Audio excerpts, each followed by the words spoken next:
Okay, so one thing I wanted to clarify last time was this problem of curvature. Of course, our universe's curvature k is equal to 0. Well, it's not exactly 0, it's like 0.00 something to the 7th decimal spot or something like that.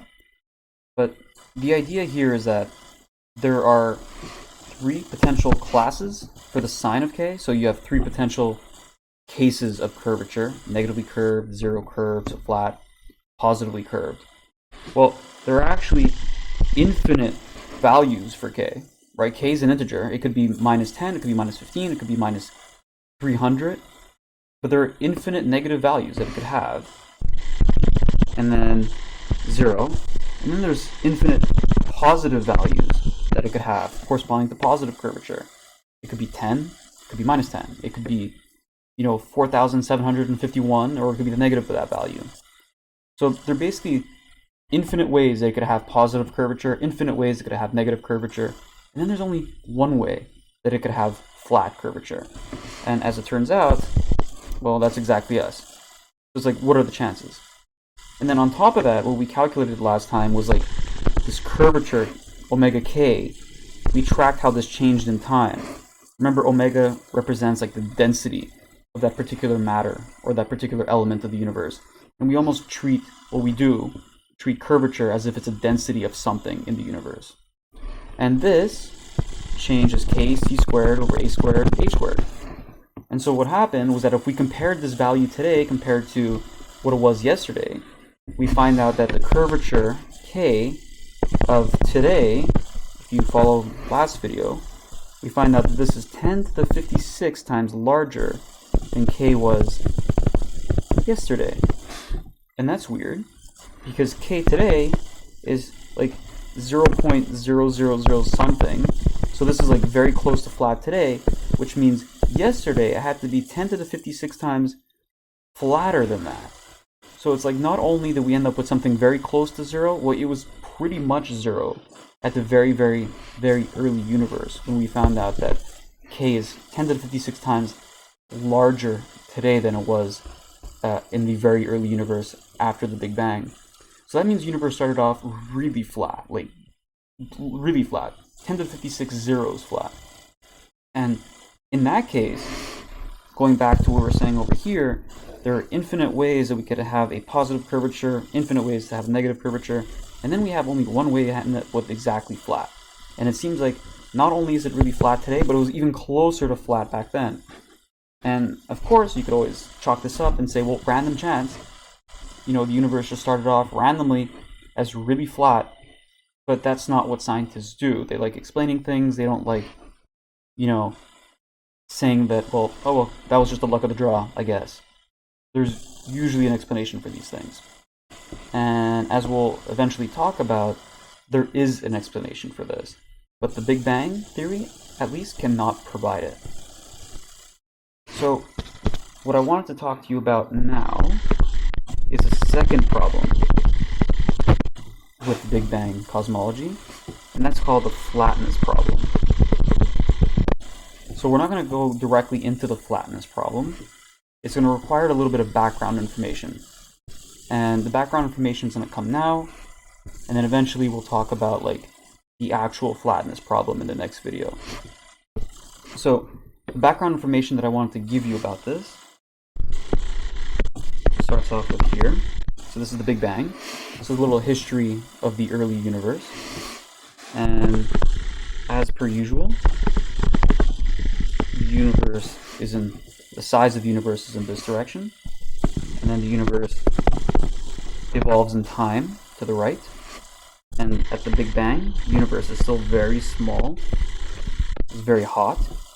And there are no there are no protons, no electrons, and no atoms in the early universe.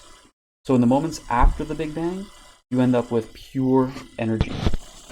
So here you end up with E is equal to mc squared, in that it's too hot for mass to exist, and all the mass of today that we see today does exist back then, except for it exists only in the form of energy. So just pure photons. But this doesn't last. As you go to the right, the universe gets larger, it expands, and as it expands, at some point, universe will be large enough and so cold enough. As it gets larger, it'll cool down. And as it cools down, suddenly it's cold enough for matter to exist. It's cold enough for this equation of E is equal to mc squared to go in the opposite direction. For all these photons to cool down and just spontaneously become atoms, protons, electrons, and so on. And this happens, but these atoms which are created are not, or I shouldn't say these atoms, sorry, these particles which are created are not combined yet. The protons and the electrons are not stuck together yet inside a neutral hydrogen atom. It's still too hot for that. As you know from NYC, or if you haven't gotten there, you will very soon, that the protons and the electrons need to be bound together by exactly the ground state of hydrogen, 13.6 electron volts. And if it's hotter than 13.6 electron volts, in other words, the ground state energy of the hydrogen atom, then your atom's not going to exist. It's hot enough to break apart the bonds between the proton and the electron, so you won't have neutral atoms in the early universe. Instead, it's just a bunch of protons and electrons, but they aren't combined in hydrogen, helium, or any other atom yet. There are still photons in the early universe, right? So I mentioned how initially we have some energy that turns into mass spontaneously. It's a completely different process in quantum mechanics. But not all the energy turns into mass.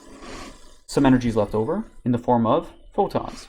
And these photons are roaming the universe, going in this direction. But whenever these photons hit a proton, they get absorbed, and then they get re-radiated outward in some random direction. So photons coming in here, gets absorbed by an electron this time, and the electron shoots it back out, right? Electrons and protons could absorb photons of any wavelength. They don't need to be a specific wavelength. A proton will accept an X-ray, a radio wave, a UV photon, anything. And then when that photon hits it, it'll accept it, it'll absorb it, the electron or the proton will vibrate a little bit, and when it vibrates, it will rescatter it out in some random direction.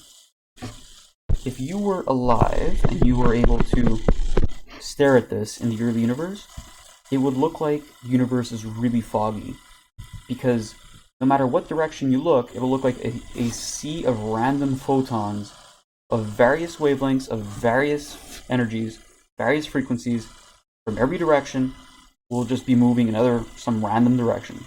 It would look really foggy. If you were alive here, you wouldn't be able to see, not even a meter in front of you. It would just be like blinding light in every single direction. But this doesn't last, because again, the universe gets larger, and as the universe gets larger, it cools down. The universe gets larger, temperature goes down. And then at some point, the temperature will go down far enough such that 13.6 eV between these particles, the temperature will be small enough such that the energy between these two particles, proton and electron, will be less than the binding energy for hydrogen. And then when that happens, the proton and the electron will now combine and become an atom. It's cold enough for atoms to exist.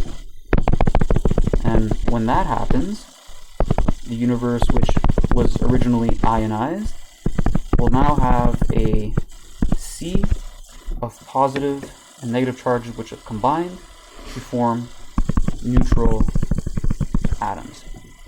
And these photons, which were in blue over here and still going around randomly, they still are moving around randomly, but this time they pass straight through the atoms. The reason why? Because the photons don't have the perfect 13.6 electron volts to be absorbed by the hydrogen atom. And remember from NYC that your hydrogen atom or your helium atom can't absorb any random wavelength.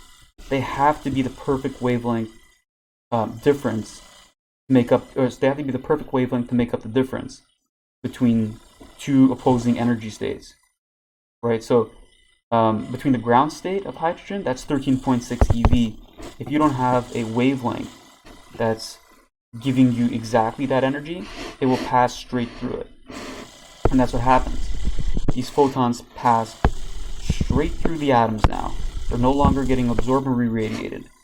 So if you were around, once again, if you were here, suddenly it wouldn't look so foggy anymore.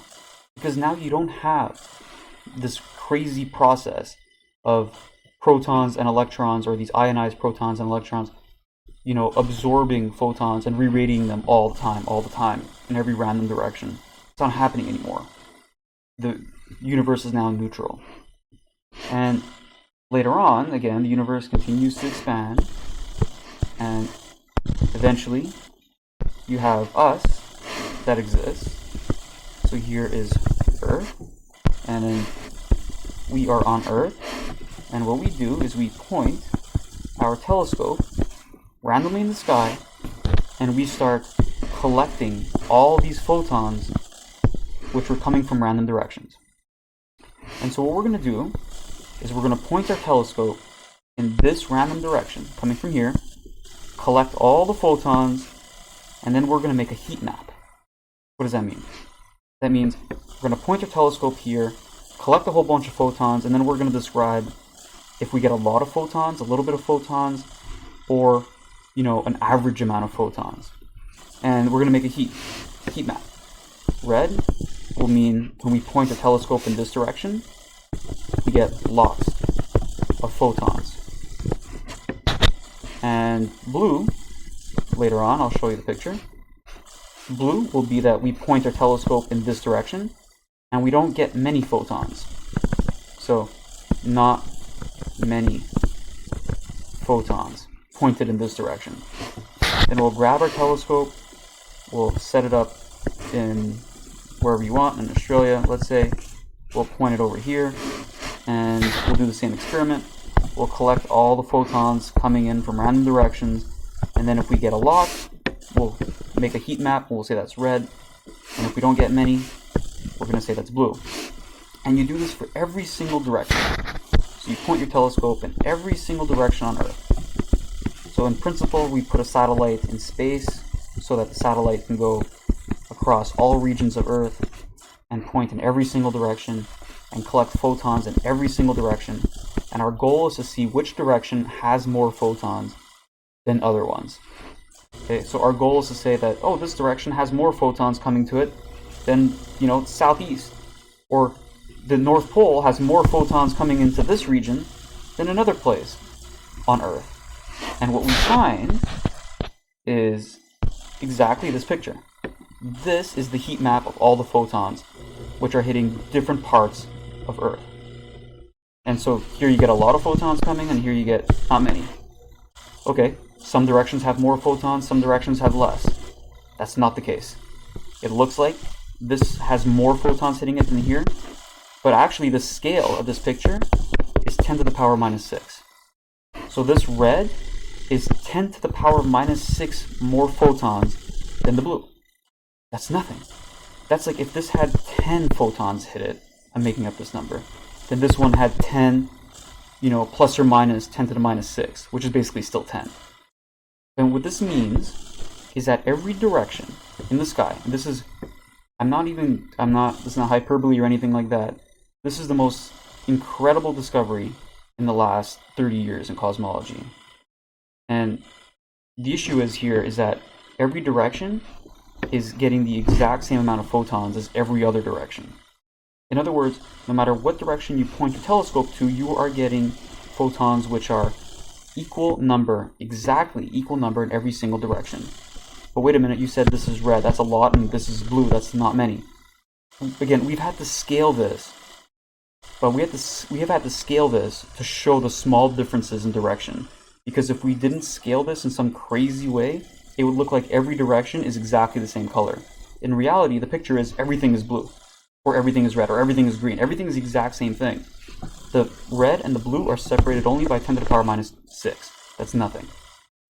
So in other words, you're getting an even amount from every direction. It's super, super even. In fact, it's not just even, it's scary even. It's 0.001234. That is the difference between the directions which are getting a lot and the directions which are getting minimal. This picture, if you're interested, is called the cosmic microwave.